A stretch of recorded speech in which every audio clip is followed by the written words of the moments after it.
Hey there, gamers! I'm Probably Senpai, and today we're going to discuss and explore one of the most anticipated co-op survival games of 2023. This upcoming release will be playable with up to 10 friends, houses beautiful procedurally generated worlds with diverse biomes, and offers an intuitive crafting and building system. As a fan of survival games, I find myself eager to experience this new journey. The game I'm referring to is known as UnderARock.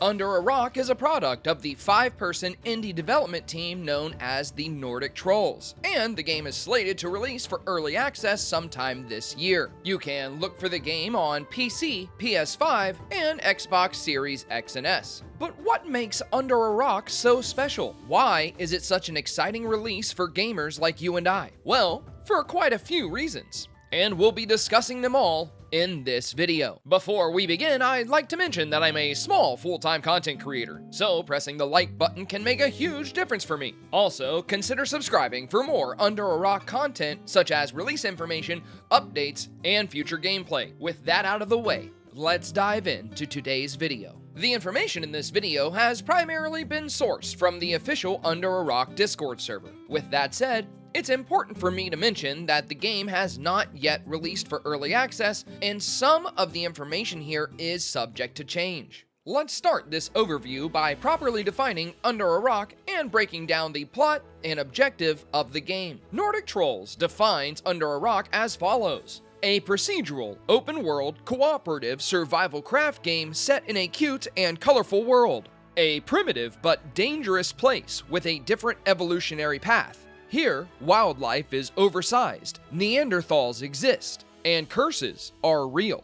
Now, there's certainly a lot to unpack with this description, but for now, it's best if we move on to the plot, setting, and objective of the game. In UnderARock, players will navigate the role of an early 19th century explorer who has just arrived or crash-landed in this strange new world. Traveling via hot air balloon, the player finds their transport ripped apart by a supernatural storm. Recovering on the 64 square kilometer island, your mission is to find out what happened to a previous expedition, lift a curse that lies over the land, and discover a way to escape back home through the supernatural storm with as much treasure, artifacts, and native wildlife as you can possibly collect. The point of returning home with these belongings is to increase your standing with an association you work with known as the League of Explorers. Apart from this primary objective, the devs encourage players to simply have fun exploring, crafting, building, fighting, taming, hunting, fishing, surviving, and more. There seems to be no lack of activity to keep players immersed and entertained. Now that we've covered the setting, plot, and primary objective of this exciting new game, let's dive into the features.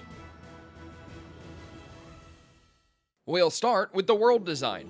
UnderARock will run on Unreal Engine 5.1 and will utilize nanite and lumen technologies for its rendering and lighting. The game offers a vibrant and colorful world design. With the worlds being procedurally generated, unique experiences will be offered to players who start a new world or join a friend's world. The game offers a diverse and interesting array of flora and fauna, with the devs confirming there's much more to come. Though, the diversity does not stop there. The worlds will house various biomes and cave systems to explore, each with their own unique environments, experiences, resources, treasures, wildlife, and more. On the topic of wildlife, some of the strange native species in these lands may appear comically cute, but don't let that fool you, as this strange new world houses many dangers. An interesting feature regarding some of the animals of this world is that they can be tamed, bred, and even mounted. UnderARock will have two different types of pets, tames and companions. Tames can be permanently killed and don't care much for anyone but themselves. They may choose to fight if threatened, but are much more likely to run away. Tames tend to stay close to your base and rarely wander off. They also cannot be commanded. Companions, on the other hand, are the true pets. They are loyal, they can be used as mounts, and they even level up to get access to abilities. Unlike tames, companions can be brought back to life if killed,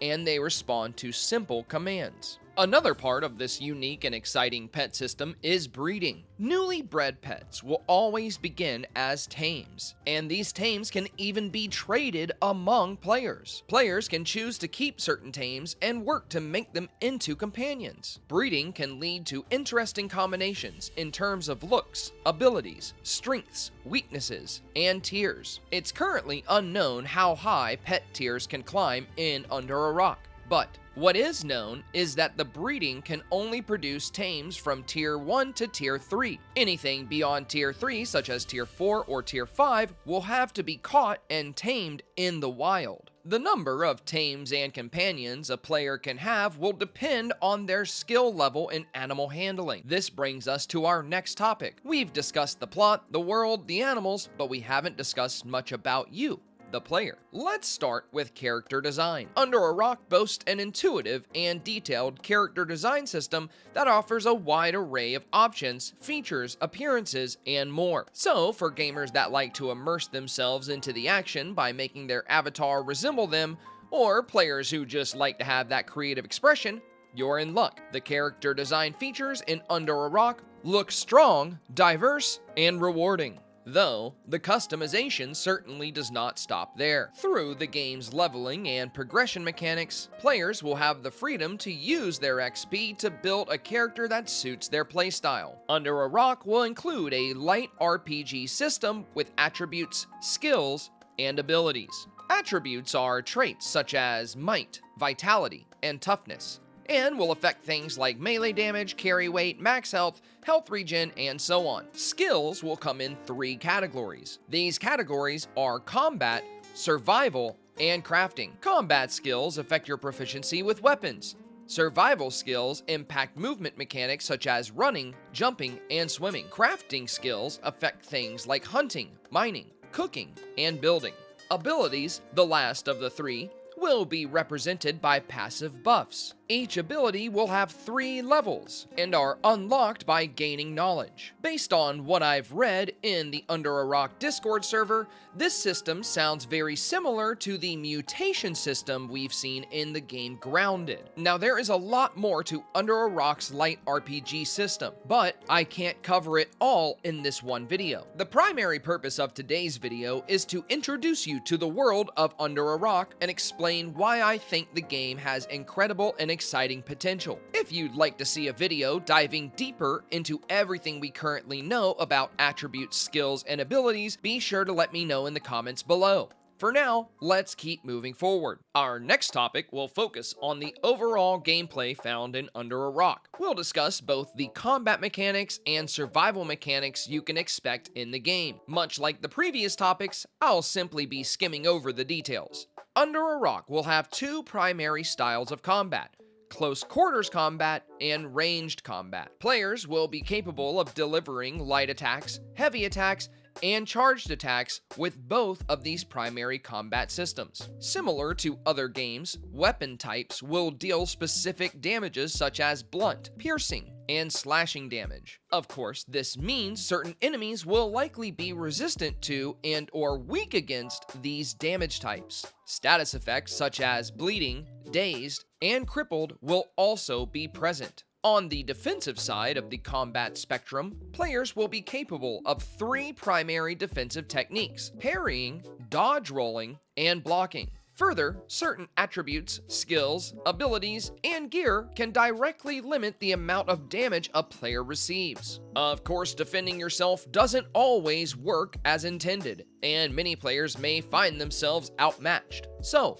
what happens in UnderARock when you meet this unfortunate fate? After falling to an enemy, players will respawn only with the tools and items that were equipped to their belt and the items worn or held by their avatar. Items you respawn with will suffer a durability loss, and there's a chance some consumables you were carrying could be completely destroyed. In addition to this, leveling up will be more difficult after death, as you will receive an XP debt that will need to be repaid before progressing further. Fortunately, your character will never lose levels or skills due to this debt, and your point of death will be marked on the map if you wish to retrieve your lost items. Needless to say, it may be best to play it safe until you understand the environment and the risks. With the combat mechanics out of the way, let's check out the survival mechanics, starting with one of the fundamentals of survival games, eating and drinking. As with most survival games, failing to eat and drink will cause penalties and debuffs. However, the devs specified there is no need to constantly eat and drink as seen in many other survival games, and luckily,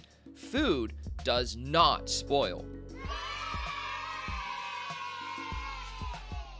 The devs were clear that the eating and drinking mechanics in UnderARock were designed to be easily manageable. Rather than punishing the players for failing to eat and drink, the game focuses more on rewarding players with special bonuses to things like health and stamina. That said, it is possible for your player to die from hunger and dehydration, but it takes several in-game days for this to happen. Speaking of in-game days, there are of course day and night cycles in the game, and even unique weather patterns. Night is notably more dangerous than day, and the AI of the inhabitants can often become more unpredictable at night. Luckily, players can sleep through the night, and the game does provide you with a special well-rested bonus when you do so. Where you decide to sleep will have a direct impact on this well-rested bonus, as your base's comfort level will impact how effective the bonus is. And this is a perfect segue into one of my favorite features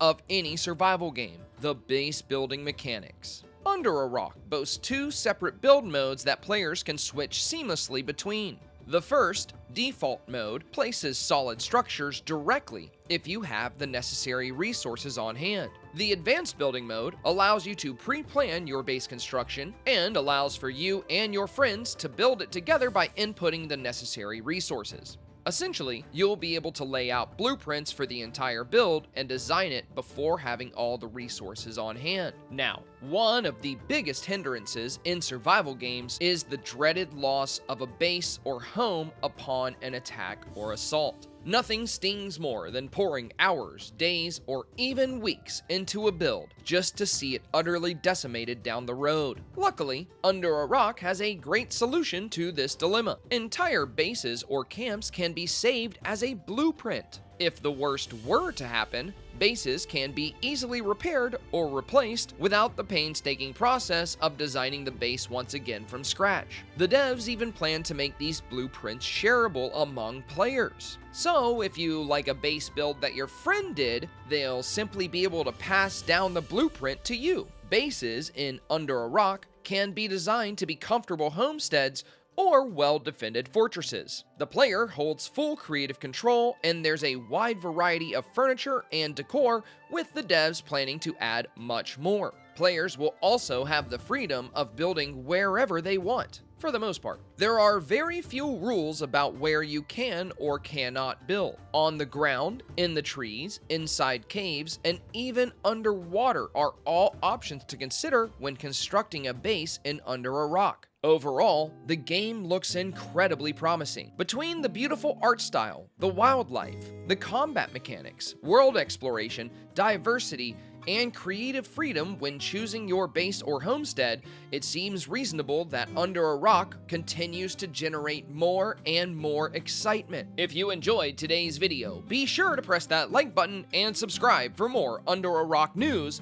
announcements, breakdowns, and future gameplay. Be sure to let me know in the comments below if you'd like to see videos that go into more detail concerning the skills, attributes, combat, or any other UnderARock mechanics. I'll certainly be playing this game the moment it launches, so consider dropping a follow on my Twitch channel or joining my Discord.